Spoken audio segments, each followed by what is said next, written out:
डूबेगी, चाय से बचेंगे तो गाय लेके डूबेगी। इस्तकबाल है नाजरीन आप सभी का IR मुशायरा मीडिया में। मैं आपके साथ मोहम्मद इरशाद सुनेंगे दोस्तों इमरान प्रतापगढ़ी की एक शानदार नज़म। इससे पहले बता दूं, बेशक अखलाक की खूबसूरती दिलों को फतह कर लेती है। आइए सुनते हैं इमरान प्रतापगढ़ी की नज़म। तो आपसे गुजारिश है वीडियो को लाइक कीजिए और चैनल को जरूर सब्सक्राइब कीजिए। दूसरे पढ़ता हूँ साहब कि चाय वाले बाबू को, अच्छा जैसे ही चाय का नाम आता है बच्चे इस चक्कर में उछलने लगते हैं कि कहीं पकौड़े न तल रहे हो आसपास और पकौड़े खाने को मिल जाए।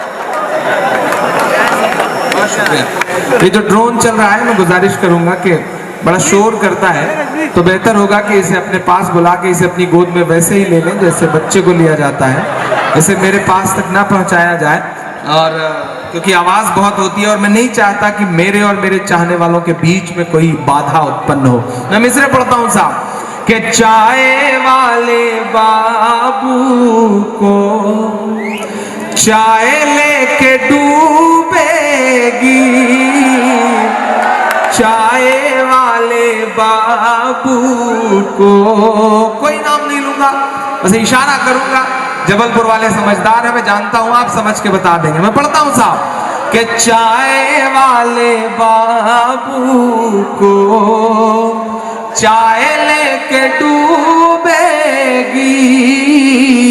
चाय वाले बाबू को, चाय वाले बाबू को चाय लेके डूबेगी, चाय से बचेंगे तो गाय लेके डूबेगी, चाय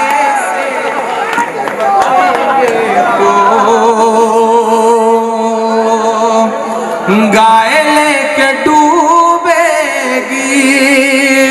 नोटबंदी GST सबसे बच भी जाए पर मेरे दिल में पिछले 1.5 साल से जो कुड़न पल रही है उसका मिसरा है ये कि नोटबंदी GST सबसे बच भी जाए पर उस नजीब की माँ की हाय लेके डूबेगी,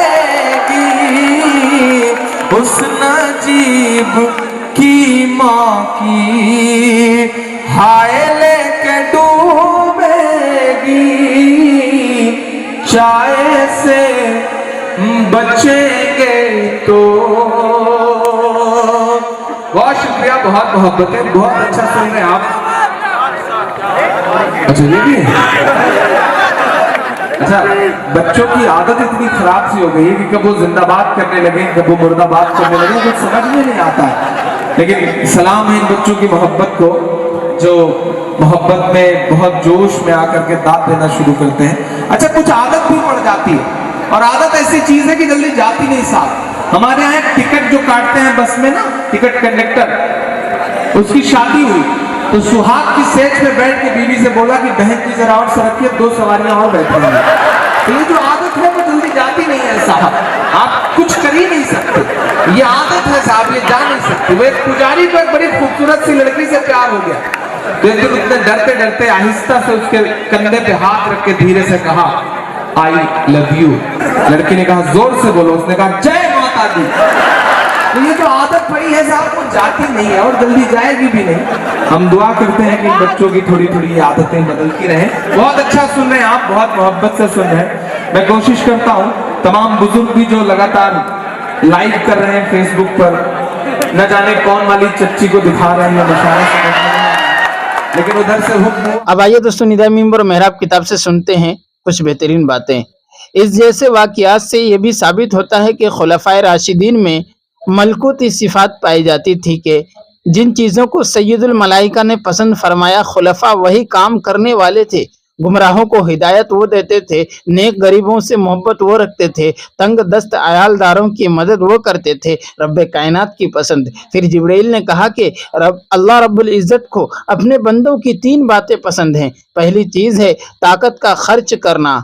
याद रखें कि रब्बे कायनात इंसान की सलाहियत से आगाह है और उसकी कमज़ोरियों से भी वाकिफ़ है। वह इंसान को उसकी ताकत से ज़्यादा का मुकल्लफ नहीं बनाता। उसका ऐलान है, ला युकल्लिफुल्लाहु नफ्सन इल्ला वुसअहा। अल्लाह किसी इंसान को मुकल्लफ नहीं करता मगर उसकी ताकत के मुताबिक। मगर अल्लाह ताला काहिलों, निकम्मों को भी पसंद नहीं करता। वो साफ साफ बताया है कि ए इंसान, तुझे उतना ही मिलेगा जितनी तू जहद वुसई करेगा। लैसा लिल इंसानी इल्ला मा सआ। इंसान को वही मिलेगा जो वो कोशिश करेगा।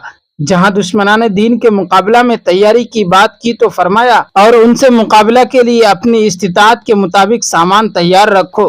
कुव्वत में से तो अल्लाह ताला ऐसे बंदों को पसंद करता है जो मेहनती हों, जफाकश हों, आमिल हों, मुजाहिद हों, उसकी अता करदा सलाहियतों को उसके अहकाम की तामील में खपा देते हों, हाथ पाँव, नाक, कान, आँख और अक्ल को वैसे और वही इस्तेमाल करते हों जैसे और जहां इस्तेमाल करने का अल्लाह ताला ने हुक्म दिया है, क्योंकि उन आज़ा के बारे में क़यामत के दिन सवाल होगा। इन्न समा वल बसर वल फुआद कुल्लु उलाइका काना अन्हु मसऊला। बेशक कान और आँख और दिल, उनके बारे में हर शख्स से पूछा जाएगा। मेरे दोस्तों, हम सिर्फ इस बात के मुकल्लफ हैं कि हम अपनी ज़ाती इस्लाह और अल्लाह के दीन की सरबलंदी के लिए पूरी ताकत लगा दें, सारी सलाहियतें खपा दें और नताइज को अल्लाह ताला पर छोड़ दें। दुश्मनाने दीन के मुकाबले में वसाइल जमा करना हमारा काम है। उन वसाइल में बरकत देना अल्लाह के हाथ में है। तलवार उठाना हमारा काम है, उसी तलवार से कश्तों के पुश्ते लगाना अल्लाह के इख्तियार में है। जान लड़ाना हमारा काम है, फतेह और कामयाबी रब्ब ताला के दस्त कुदरत में है। अमल करना हमारा काम है और हमारे अमाल को दुखूल जन्नत का परवाना बनाना उसी के इख्तियार में है। मेहनत करना हमारा काम है और शजर मेहनत को फल लगाना उसी की मर्जी पर मुनहसिर है। मगर मेरे साथियों, हकीकत यह है कि आज हम दीन और दुनिया के एतबार से सबसे निकम्मी कौम बन चुके हैं। ना तो हमारे पास इस्लामी अखलाक की कुव्वत है, ना दुनिया का कोई फ़न है। हर चीज़ में हम दूसरों के मोहताज हैं। अगर कोई चीज़ हमारे पास है तो वो सिर्फ बुजुर्गों की अजमत है, उनका किरदार है, उनके कारनामे हैं, उनके ऊँचे नाम हैं, उनकी कब्रें हैं जिन्हें हम बेच बेच कर खा रहे हैं। इकबाल ने बिल्कुल हस्ब हाल कहा है, जिनको आता नहीं दुनिया में फन कोई तुम हो, नहीं जिस कौम को परवाए नशीमन तुम हो। बिजलियां जिसमें हो आसूदा वो खरमन तुम हो, बेच खाते हो जो असलाफ के मदफन तुम हो नकू नाम जो कब्रों की तिजारत करके क्या ना बेचोगे जो मिल जाएं सनम पत्थर के। आज भी अगर हम अपने वसाइल और अपनी सलाहियत दीन की हिफाजत व इशाअत और दुनियावी फलाह व बहबूद के लिए लगा दें और अपने आप को किसी काबिल बना लें तो हमारे हालात दिन ब दिन बदल सकते हैं। इसका तो ऐलान है, कोई काबिल हो तो हम शान कई देते हैं, कोई काबिल हो तो हम शान कई देते हैं, ढूंढने वाले को दुनिया भी नहीं देते हैं। दोस्तों, वीडियो के आखिर में आपसे गुजारिश है, अगर वीडियो पसंद आई हो तो वीडियो को लाइक कीजिए और चैनल को ज़रूर सब्सक्राइब कीजिए।